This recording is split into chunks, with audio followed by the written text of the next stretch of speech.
Welcome back. The Supreme Court now asking for additional briefings in a high-profile case challenging President Trump's deployment of the National Guard to Chicago. It questions whether those troops can be used under the federal law at issue to augment immigration officials.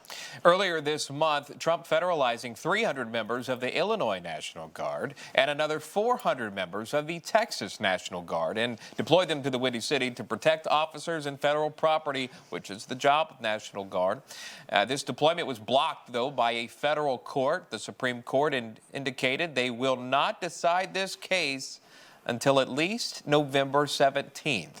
And with that, we'll bring in Judge Andrew Napolitano, our senior judicial analyst. The decision by the Supreme Court, how rare is this? Your thoughts? Very rare. I've never heard of it. Now, this is a little in the weeds, but a little bit of background. You've heard me complain about the emergency docket, sometimes called the shadow docket. That's where the Supreme Court rules very quickly. Yes, no, stop, go, no reason given.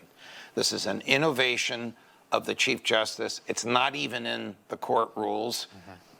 Some people like it because they like that yes, no, stop, go right away. Most of us don't because we don't have reasons, we don't have guidance, we don't know how the court is going to treat this in the future. This is one of those applications. So the fact that they did not say yes, no, stop, go about Chicago causes me to try and dig below the surface. What does this mean?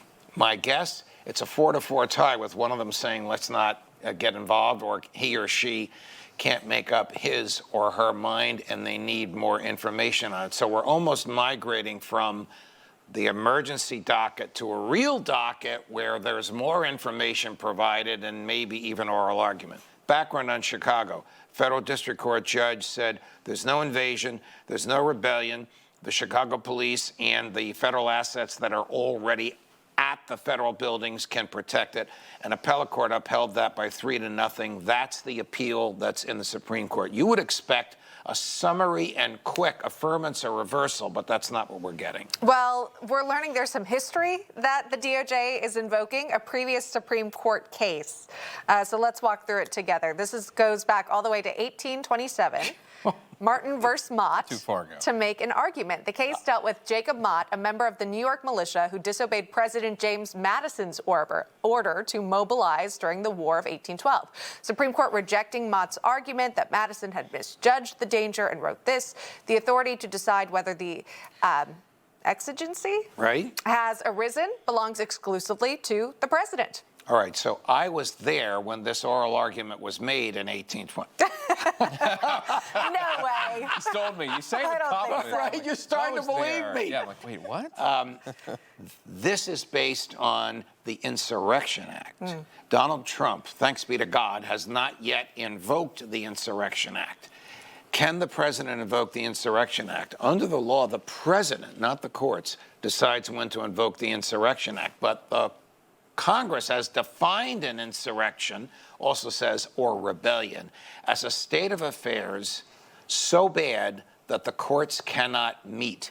I don't think the president can reach that standard. He may not like what the courts are saying, but they are able to meet. They're not being barred from getting into the courthouse because of what's happening in the streets. That's the case that you cited. I don't blame the DOJ for citing it, because Madison is very popular with a majority of the court, and it's good politics to invoke him. And that's the legal lens of that in Chicago. I will say we've had several guests on here that were on the side of bring in the national troops. We have some big issues here as far as crime goes that local PD is not getting their hands on, the mayor is not getting involved in the way that they'd like to. I understand. So you can understand that. Yes, of course I understand that argument. And if I lived in Chicago, I would probably agree with it, except